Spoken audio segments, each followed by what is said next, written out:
क्या आपको हर वक्त तलाश है उस आदमी की जो कुत्ते को काटे? इस समय बिहार के राज्यपाल का ये बयान सुर्खियां बटोर रहा है। दरअसल राज्यपाल आरिफ मोहम्मद खान से जब पत्रकारों ने सवाल किया कि AIMIM के चीफ असदुद्दीन ओवैसी वक्फ कानून को लेकर कह रहे हैं कि हमारी मस्जिदें छीनी जा रही हैं, हमारा घर छीना जा रहा है, इस पर आप क्या कहना चाहोगे? इसके बाद बिहार के राज्यपाल आरिफ मोहम्मद खान ने जो कहा वो सचमुच कुछ अजीब बयान है। सुनिए आप। क्या आपको हर वक्त तलाश है उस आदमी की जो कुत्ते को काटे? मैं उसको इग्नोर करता हूं, मैं इस बात का जवाब नहीं देना चाहता।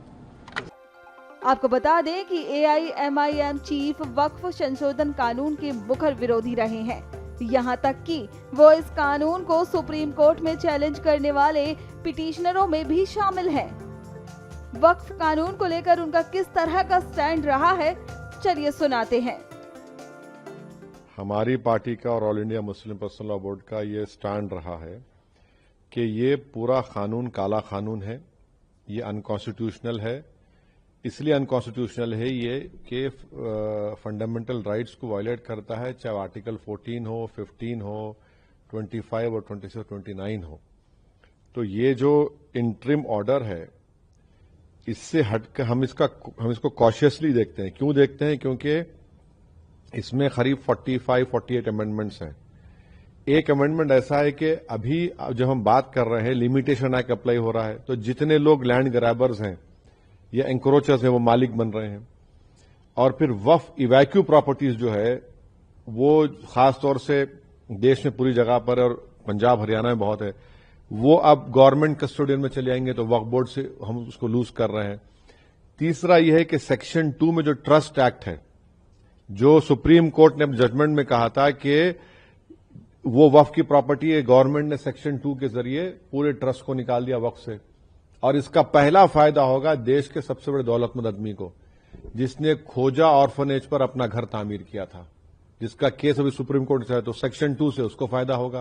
पूरे जो वक्फ जो ट्रस्ट है, उसको ट्रस्ट है बोल के वक्फ से निकल जाएंगे। चौथा यह है कि ये 5 साल का प्रोविजन है। कौन तय करेगा कि 5 साल से प्रैक्टिसिंग मुसलमान है? और अगर कोई महिला होगी तो उसका कौन तय करेगा? और जब वो 5 साल तक मुसलमान के वक्फ को नहीं दे सकेगी, दूसरे धर्म को दे सकेगी, तो ये तो नुकसानदेह है। फिर गवर्नमेंट ऑफ इंडिया ऐसे रूल्स बनाएगी जिससे वक्फ कमजोर होगा, वो फेडरलिज्म का भी वायलेशन होगा।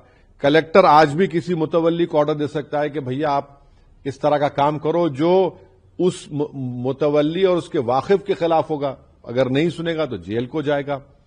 तो इसमें ऐसे कई प्रोविजंस है, सेक्शंस हैं जो वक्फ बोर्ड को खत्म कर रहे हैं। तो एक लीगल बैटल तो हमारी कंटिन्यू रहेगी, हमारा प्रोटेस्ट भी कंटिन्यू रहेगा, क्योंकि सवाल सिर्फ पूरे लॉ के खिलाफ हम लोग हैं जो अनकॉन्स्टिट्यूशनल है, और ब्लैक लॉ है जो वक्फ को बचाने के लिए नहीं लाया गया है, जो वक्फ को लूटने के लिए, वक्फ को बर्बाद करने के लिए, छीनने के लिए लाया गया है। मगर सरकार ने यह कानून क्यों लाया? आपने इस तरह का कानून बनाकर भारत के सोशल फैब्रिक को वीक कर दिया।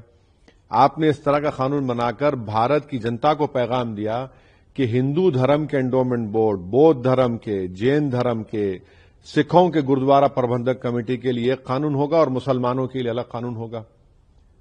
ये आपने किया ना काम, सरकार ने किया काम कि आपने बताया, ये नफरत की मिसाल आपने, डिस्क्रिमिनेशन की मिसाल आपने कायम की है। हम तो कह रहे थे पार्लियामेंट के अंदर, ज्वाइंट वर्किंग कमेटी में हमने टाइसन नोट भी दिया। ये तो सरकार की जिम्मेदारी है। सरकार की इस गलत फैसले की वजह से आप टारगेट कर रहे हैं मुसलमानों के ईमान को, मुसलमानों की मस्जिदों को, दरगाहों को, इमाम बाड़ों को। और अब कैसे उम्मीद करेंगे कि कोई गयूर मुसलमान आपके सामने सर झुका देगा, आपके कानून को एक्सेप्ट कर लेगा, जो कॉन्स्टिट्यूशन के खिलाफ है, फ्रीडम ऑफ रिलीजन के खिलाफ है, आर्टिकल 26 का ग्रेव वायलेशन है। बता दें कि राज्यपाल आरिफ ने ये बयान ऑल इंडिया यूनाइटेड मुस्लिम मोर्चा और सेंटर फॉर पीस के एक कार्यक्रम में दिया था।